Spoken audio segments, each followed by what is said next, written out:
हदीस पाक में आता है, बाज ऐसे नमाजी हैं जो नमाज पढ़ते हैं तो मलाइका उनकी नमाज को बोसीदा कपड़े की तरह लपेट कर नमाजी के मुंह पर मार देते हैं और कहते हैं कि लो अपनी नमाज, अल्लाह को तेरी नमाज की कोई जरूरत नहीं। ऐसी किन लोगों की नमाज है? इसकी मुतअद्दिद तशरीहात खुद सरकार करीम सल्लल्लाहु अलैहि वसल्लम के अमले मुबारक से साबित है।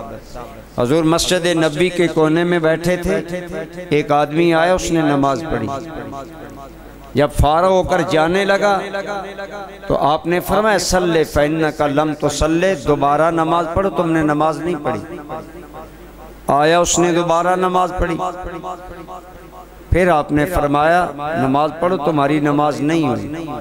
उसने 3 मरतबा नमाज अदा की। हुजूर सल्लल्लाहु अलैहि वसल्लम ने हर मरतबा फरमाया तेरी नमाज नहीं हुई।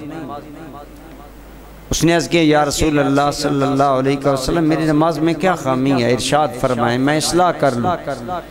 आपने फरमाया तुमने अरकान इत्मीनान से अदा नहीं किए। आज आप बहुत से नमाजी देखते होंगे जो रुकू सही नहीं करते, फॉर्मेलिटी पूरी करते हैं, जो सजदा सही नहीं देते। एक हदीस में आता है बदतरीन है वो चोर जो नमाज का चोर है। अर्ज किया गया या रसूल अल्लाह सल्लल्लाहु अलैहि वसल्लम, नमाज का चोर कौन है?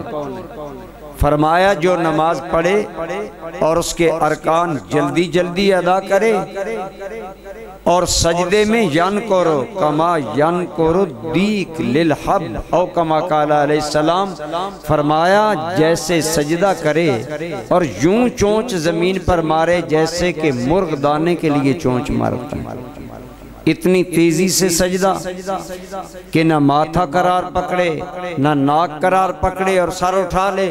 फरमाया ये चोर है नमाज का और बदतरीन चोर नमाज का चोर है।